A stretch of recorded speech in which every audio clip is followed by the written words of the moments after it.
Welcome back. This is a great story. So 50 years ago, the book Zen and the Art of Motorcycle Maintenance, an inquiry into values, became an instant hit. Its writer, the late Robert Pirsig, a guy from Minnesota who wrote that best-selling philosophy book that was actually the best-selling philosophy book of all time.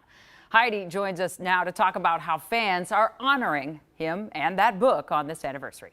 Yeah, Jana, about 20 people from all over the world came to Minneapolis to replicate the ride in the book from Minnesota to California.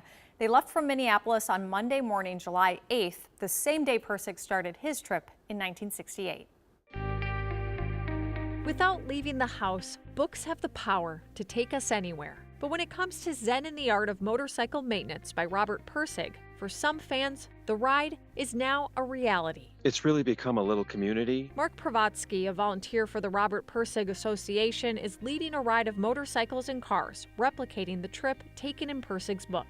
The story is based on a 5,700-mile trip Pirsig took with his son and two friends from Minneapolis to San Francisco. The journey explores Pirsig's notion of quality. When you look at a rose, you instantly know, and so does everyone else, what the quality of that rose is.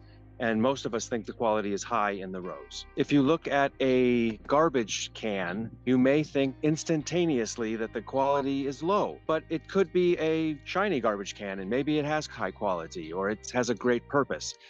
It's that instant realization of what that object or person or thing or day or time of whatever has before you sort of take all you know and all of your experiences and pile it on top of what that interaction with that object is. It's living your life by seeing the quality around us and then hoping some of it rubs off on us so we also have quality. It's about paying attention to what may seem like little things, like how your motorcycle runs, how to tune it and all of that.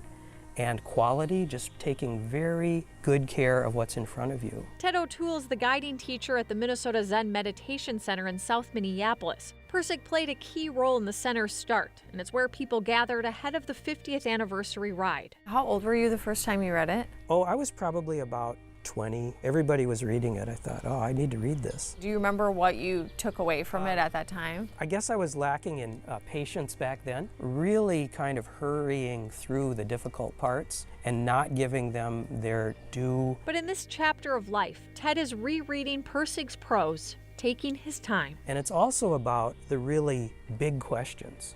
He asks the deepest questions about life. And what the book says is those things really matter. The big questions matter, the little things matter.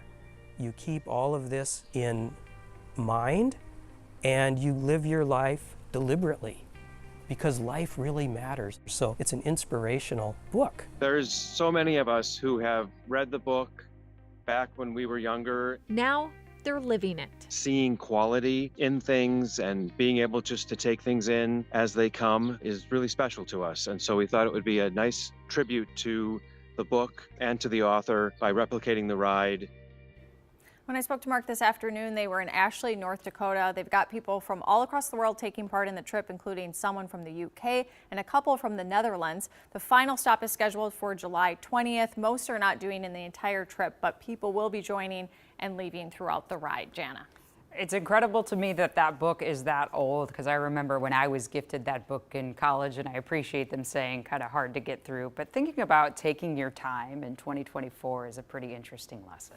Absolutely, and I know they touch a lot on technology, so I never read it, so I am excited to read it. I'm very interested now. We'll have you on for a book report Yeah. later. Thanks so much, Heidi. We appreciate it.